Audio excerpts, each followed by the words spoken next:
मियाँ बीबी, 2 बच्चे, माँ बाप में से एक जीता हो, मतलब 5 हो गए, बच्चों का एक मान ले, 4 की इकाई मान ले, तो उसको जिंदा रहने के लिए कम से कम 26,000 रुपये।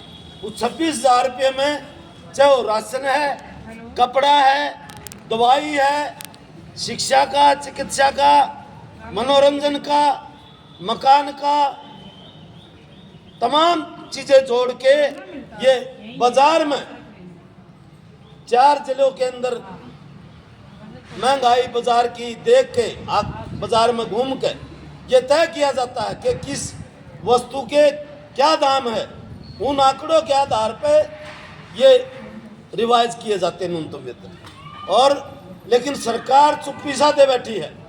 हम लड़ रहे हैं, लगातार हड़तालें हैं, हड़तालों का एक दबाव है, बातचीत है, समझौते हैं, उनको लागू नहीं किया जा रहा है। अब ये जो लड़ाई है, लंबी लड़ाई की योजना हमने बनाई है। आज हम न्यूनतम वेतन 26,000 रुपये हो, चाहे वो अलग अलग कहीं भी काम करने वाले हैं। न्यूनतम वेतन का मतलब है कि चाहे कोई खेत में काम करता है, चाहे कोई किसी चाय की दुकान में काम करता है, उस न्यूनतम वेतन से कम रुपये नहीं दिए जाएंगे। अगर उसे कम वेतन देते हैं तो जैसे मानस मार दे जेल हो जाएगी, पेड़ काट ले जेल हो जाएगी। ऐसे ही न्यूनतम वेतन का जो कानून है उसकी अवहेलना करने वालों की भी जेल होनी चाहिए। कानून को तोड़ रहे हैं। और जो परियोजना वर्कर्स हैं वो सेंटर का विभाग है, चाहे वो NHM का महकमा है, चाहे बाल विकास का महकमा है, चाहे आपका मध्यावधि खाने का जो मिड डे मील का काम है, बाल विकास में आंगनवाड़ी, क्रैच, प्ले स्कूल, ये आगे।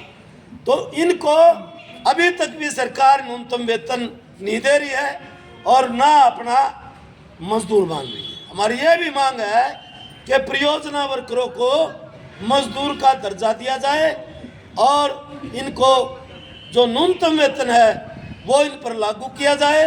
6ठे महीने जो महंगाई के आंकड़े आते हैं, जो किस्त आती है जनवरी और जुलाई में, वो अलग से वेतन में जोड़े जाए। समय तहरीर ये लंबे समय से हमारी मांग है, लेकिन सेंटर का महकमा होते हुए भी अपने विभागों के अंदर खुद केंद्र सरकार, राज्य सरकार लागू नहीं कर रही है।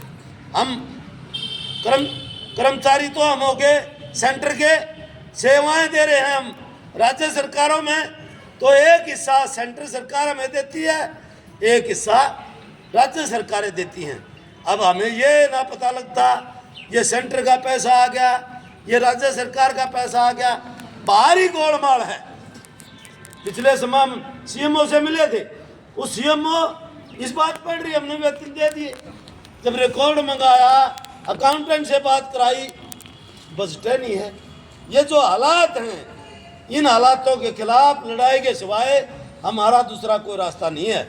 और इसी एवज में आज जो प्रदर्शन हम करेंगे, आज प्रदर्शन करके हमें घर नहीं बैठना है।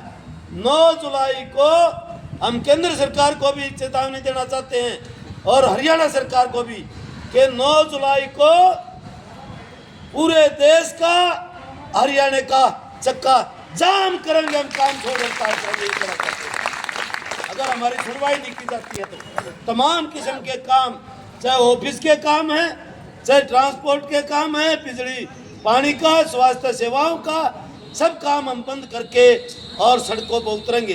तो मैं लंबी चौड़ी चर्चा न करते हुए, आप जो इस यहाँ पहुँचे हैं इस प्रदर्शन में, दोबारा से आपका क्रांतिकारी अभिनंदन करते हुए हम अनुशासनबद्ध तरीके से जो साथी इस आंदोलन में शामिल हो गए, जुलूस में अपनी मांगों के नारे लगाते हुए हम बाजार से DC कार्यालय तक जाएंगे और वहाँ अपना ज्ञापन अपनी मांगों का देंगे। फिर जिन जिन ने 9 जुलाई की हड़ताल के नोटिस CMO को जैसे देना, आशा वर्करों ने, सफाई कर्मचारियों ने अपने जो इनका DPO बैठता है